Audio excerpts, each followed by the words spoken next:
Assalamualaikum warahmatullahi wabarakatuh. Perkenalkan kami dari grup C, saya Rahmat Alfiadinata. Saya Alika Rahayu. Saya Frida Trinatemba. Saya Harnita Sartika. Kami dari mahasiswa Universitas Al-Azhar Indonesia, Program Studi Manajemen Fakultas Ekonomi dan Bisnis. Di sini kami akan menjelaskan terkait manajemen strategi di perusahaan Indonesia Exchange, yang salah satunya kami mengangkat perusahaan PT Garuda Indonesia Persero Tbk. Dengan nama perusahaan PT Garuda Indonesia Persero Tbk, kode IDX GIAA, alamat Jalan Kebon Sirih nomor 46 Jakarta. Direktur utama saat ini dijabat oleh Bapak Irfan Setiaputra, Direktur Keuangan dan Manajemen Risiko dijabat oleh Bapak Prasetyo, Direktur Niaga dan Layanan dijabat oleh Bapak Ade R. Susardi, Direktur Operasi Bapak Tumpal Manumpa Hutapea, Direktur Teknik dijabat oleh Bapak Rahmat Hanafi, dan Direktur Human Capital dijabat oleh Bapak Salman El Farisi. Profil perusahaan mempersembahkan layanan penerbangan full service terbaik Garuda Indonesia, maskapai flight charter Indonesia. Saat ini melayani lebih dari 90 destinasi di seluruh dunia dan berbagai lokasi eksotis di Indonesia, dengan jumlah penerbangan mencapai 600 penerbangan per hari. Garuda Indonesia memberikan pelayanan terbaik melalui konsep Garuda Indonesia Experience, yang mengedepankan Indonesia Hospitality, keramah tamahan, kekayaan budaya Indonesia. Garuda Indonesia Group mengoperasikan 202 armada pesawat sebagai jumlah keseluruhan dengan rata-rata usia armada di bawah 5 tahun. Adapun Garuda Indonesia sebagai member saat ini mengoperasikan sebanyak 144 pesawat dengan maskapai anggota aliansi SkyTeam. Dengan visi dan misi perusahaan sebagai berikut.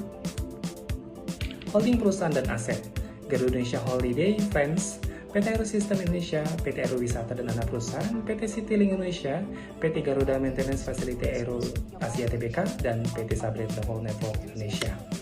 Indeks bursa saham saat ini dengan di tanggal 15 Desember 2003 dengan IHSI 11.996. Oke, selanjutnya saya akan menjelaskan tentang analisa PESTEL di PT Garuda Indonesia. Politikal, Menteri Badan Usaha Milik Negara BUMN Erick Thohir telah melaporkan dugaan korupsi penyewaan pesawat jenis ATR 72600. Ekonomik, PT Garuda Indonesia Terbuka Persero tengah menghadapi masalah keuangan yang serius karena pandemi COVID-19. Sosial, Garuda Indonesia memiliki program tanggung jawab perusahaan Corporate Social Responsibility atau CSR yang telah menjadi pendekatan yang tepat bagi entitas bisnis. Teknologi, Maskapai Nasional Garuda Indonesia secara resmi memperkenalkan The New Boarding Pass dengan desain dan fitur terbaru. Environmental, Garuda Indonesia berkomitmen meminimalkan dampak kelestarian lingkungan hidup antara lain diwujudkan dalam bentuk green strategy.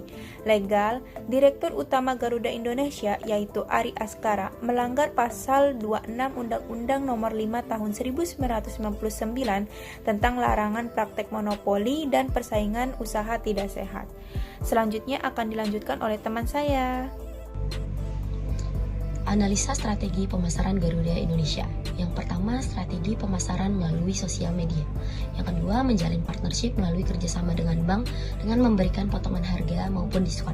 Yang ketiga, meningkatkan fasilitas dan layanan kepada customer. Yang keempat, pemasaran melalui travel fair atau Garuda Indonesia Online Travel Fair. Yang kelima, strategi pemasaran melalui mitra corporate dan travel agent. Yang keenam, penjualan langsung di kantor penjualan. Strategi yang dipakai oleh keuangan Garuda Indonesia: yang pertama, keuangan dan kinerja yang historis. Yang kedua, struktur utang, menganalisa apakah daya upah, restrukturasi utang atau renegosiasi kondisi utang. Yang ketiga, efisiensi operasional, perusahaan memberikan biaya bahan bakar dan biaya operasi lainnya. Yang keempat, fokus pemasaran dan pelayanan pelanggan. Perusahaan mempertahankan dan meningkatkan kualitas pelayanan pelanggan. Yang kelima, teknologi, perusahaan merespon tren teknologi dalam industri penerbangan. Yang keenam, manajemen resiko, Garuda Indonesia mengelola resiko terkait fluktuasi. Strategi SDM, Garuda Indonesia menjadikan Human Capital Management sebagai partner dalam pengembangan bisnis yang mencakup dua, yaitu dukungan aspek SDM dengan memenuhi kebutuhan penerbangan. Yang kedua, menjadikan Garuda Indonesia sebagai High Performance Organization. Selanjutnya ada strategi produksi. Di sini ada tiga, yaitu manajemen armada dan pemeliharaan pesawat. Yang kedua ada operasi penerbangan dan rute. Yang ketiga ada kualitas layanan dan efisiensi operasional. Selanjutnya ada Garuda Miles yang biasa disebut juga membership. Di sini ada 5 warna, yaitu ada warna hijau, biru, silver, gold, and black. Selanjutnya terlampir beberapa flyer PT Garuda Indonesia tersebut. Dan untuk kesimpulan akan dilanjutkan oleh Kak Alfi.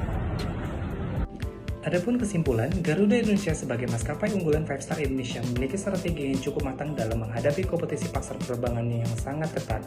Walaupun pada awal tahun 2000, perusahaan sempat berada dalam kondisi yang tidak baik, dilarang terbang ke Eropa terkait dengan aspek keselamatan. Namun, Garuda Indonesia berhasil bangkit kembali.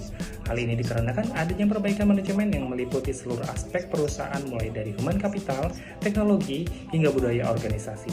Dari tipe strategi Garuda Indonesia terapkan, Garuda lebih menekankan pada strategi insentif dan diversifikasi.